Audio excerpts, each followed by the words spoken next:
Hi guys, welcome back to another episode of Yogurt Eats with Mitchell Castellon. And Ethan Trim. We're here for another great book. I first want to apologize for the noise in the background. It is Memorial Day, and we are in town. Outside, some scenic landscape by the bridge at Young's Field. And thank you, Motorcycle. But let's get into some new and interesting discussion questions about our new book, Bel Canto by Ann Patchett. All right, let's hop in. Number one. How does the author's incorporation of Hosokawa's background and childhood affect your understanding of his purpose in the novel? His purpose is he's the main character. We don't really understand much about the other characters in the sense of their background. We do get little snippets and stuff like that toward later in the novel, but the inclusion of his background really kind of drives the focus towards him as a character. And it sets the book up as being a dynamic one. You know there's going to be a lot of different perspectives and changes as you see on the outside when Hosokawa was first introduced, the kind of cold exterior, the calculating Japanese businessman, the successful world leader, versus inside of him the young boy that he used to be, fascinated with music and creativity and stuff like that. Just that kind of dynamic two sides of characters starts very early in the book, and it sets it up for the later scenes. All right. Okay, how does the book reflect Roxanne's brilliance? It's through the admiration the other characters have for her. For example, how the book opens up is like the dark room, and then Roxanne's that light in the darkness. Everybody has so much admiration, as said before, for this character through her singing and her music, and everybody truly respects her for it. Yeah, and the fact that she was going to be the main point of entertainment for Hosokawa's party, the man who was built up to be, the world leader, very important. Everyone wanted his business. Everyone wanted to get to know him. She was the only one fit enough to be the entertainment and music at his party, and he was very excited for that for that show. So it does show how brilliant and what effect she had on the people of the world. Definitely. What was your interpretation of the situation when the terrorists first arrived? I'm going to go with the stereotypical terrorist situation. I thought this was going to be a short terrorist kind of hostage situation that goes south. And I know the book is long, but I thought at first, it's just going to be a very detailed 2 to 3 day description of this terrorist situation. I thought so-and-so are going to die. We're getting to know them so we can hate the fact that they're going to die. Mm-hmm. That kind of thing. And just a classic kind of terror situation. The classic. Yeah, I was right with you on that. Yeah. All right. Did you have any predictions for the future when you first saw the terrorists come in? I didn't think that prediction-wise, I don't think it was gonna last that long. I think so and so are gonna die, and then it's gonna cause a lot of drama for the other characters, and then their deaths were gonna be drawn out. For example, like a detailed description of dragging somebody into a bathroom and then shooting them. Obviously not the whole shooting part, just somebody's third-person view on it. That was kind of my description or my prediction, but as we read on, it obviously changed. Yeah, I was personally worried, honestly, especially for Roxanne Koss, the big world leaders that were supposed to be in there, because the book the introduction built them up so much, and you knew, okay, it's gone south. Typical book, someone's gonna die, and it's gonna break our hearts. You know what I mean? You thought that immediately, but it turned out to not be completely the case. Definitely. What was the purpose of the accompanist's death? It was kind of a good change in mood. It was an impactful moment. It was a plot twist. It was because it was the whole women can leave, all those things are going great. It's the terrorist situation is softening up. And then all of a sudden, boom, mood changes.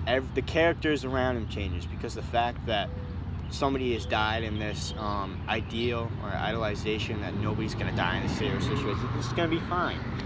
It totally changed. Yeah, it went from surreal to very real, and it struck a lot of fear in a lot of the characters. It made it a life or death situation. These are guys who've been accustomed to, a lot of them probably have never seen danger in their life, so it was kind of it struck a chord with them. All right, let's move on to the next question. Did the vice president's scar have a hidden meaning? I felt it represented the terror situation. The whole, at first, it was scary. It was an infectious wound that's gonna cause death, probably kill him. And over time, it healed. It matured, kind of like, not matured, but you understand what I mean. It Like the scab situation, grew, yeah. Scab grew over it. It healed, and it got better. Mm-hmm. It kind of, Yeah, and I thought it spoke to, again, that kind of theme in the book of kind of like hidden parts of people. Because when that scar was inflicted, when the first wound was inflicted, it was, of all people, the vice president's governess who was the one who had the quick hands and the brilliant surgeon skills to patch it up, stay cool under pressure. And nobody expected that in a room full of brilliant men, world leaders, terrorists even. But she was the one who stepped up and did the right thing. So that was pretty impressive. What did you think of the ending? let's be real. We knew it was gonna come. We knew this was gonna happen. Sadly, we knew, yeah. But I personally got attached to the characters. I felt as if, this could last forever. This is fine. Everybody's having a great time. And Jen, the relationships are forming and they're thriving. And it's like shipping that, if you could say this, you're shipping these relationships that go great, nothing's gonna go wrong. And then boom, ending hits you. Obviously shook my world. But yeah, I didn't like it. Yeah, I'm with you. I didn't like it, but at the same time, I do feel like it was effective, and I feel like it was necessary for the book. It was to kind of, it's kind of its impact. It's message. Like, while all that stuff is great and that's how the world should be, it's not how the world is. Like, no one can get along with everyone, and while people can find common ground, and it shows in the novel that it's a very real thing and it can happen. It doesn't happen enough in the world. And that is reflected, sadly, by the ending. All right, so now we're going to go to some callers here. Let's see. Who's up first? Okay, hi, this is Pete.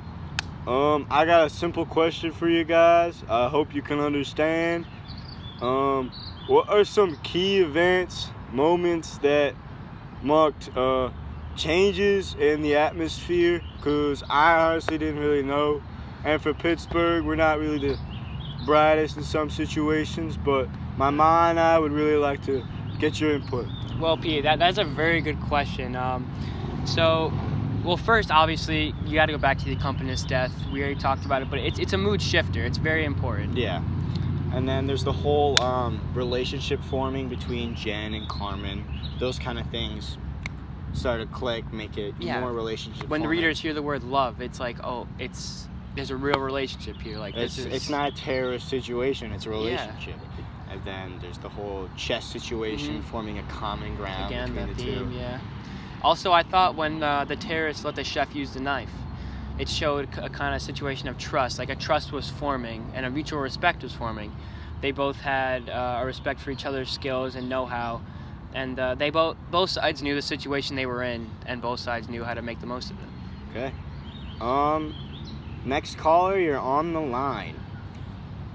Hi, this is Sal from Sacramento. Did the game of chess have a hidden meaning?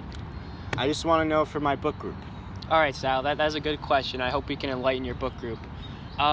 Yes, me and Mitch do have a very, let's say, in-depth opinion of the chess game. While on the surface it's about common ground and finding that kind of mutual respect and mutual playing field, it's about how the game of chess can bring together a world leader and at the same time a terrorist in a third world country. And in that, it's more than a game. It's kind of like a mediator. Yeah, it really formed a common ground. And speaking of, let's hear another caller. Hi guys, I got a quick question for you if you can understand it. This is Bartholomew from Buffalo. Okay? I want some juicy information, so let's discuss some relationships between the guests and the terrorists. Okay. Well, Bartholomew, that's a very good point, and it's a focal point in the novel, is the relationships that are formed.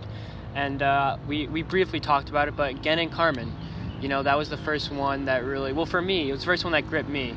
because that was the first one that went from friendship to more than that. It was a connection. They both want to spend time with each other. It was love. That's what it was. It was in a moped or something. That's I don't know. That's something disappointing. I don't know what what's that. That's just disappointing. Sorry, listeners. About that. Sorry about that. That's just All right. bad news. Where were we? Relationships? Is that what we're talking about? Relationships. Yes. So we talked about Gen and Carmen, and then we got the general and Hosokawa.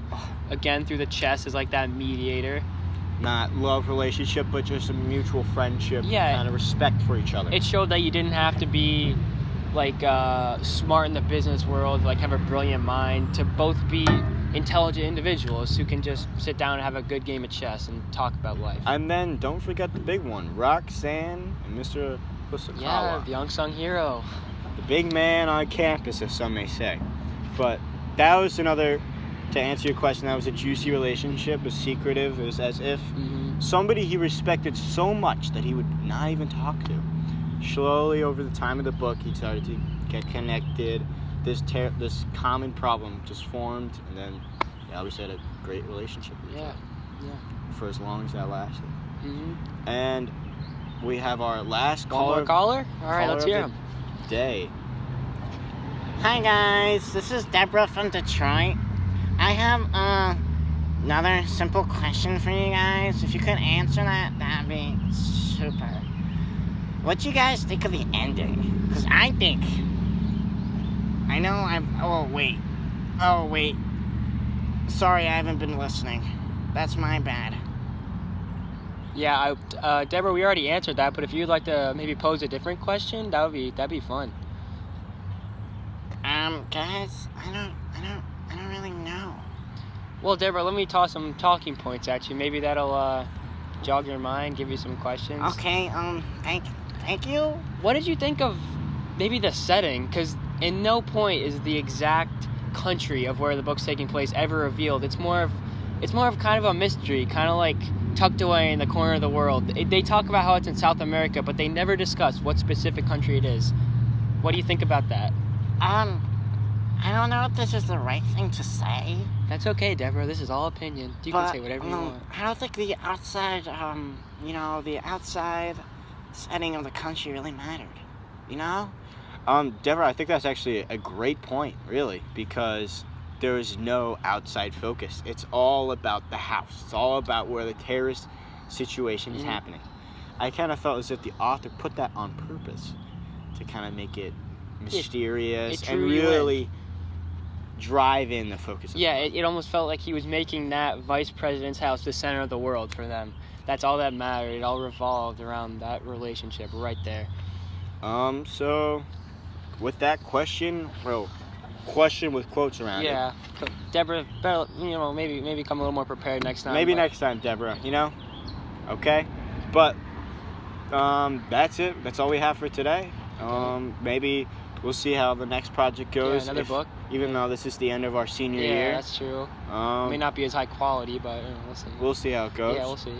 But this is Mitchell Castellon. And Ethan Trim. And thank you again for joining us for another episode of Yogurt Eats Podcast.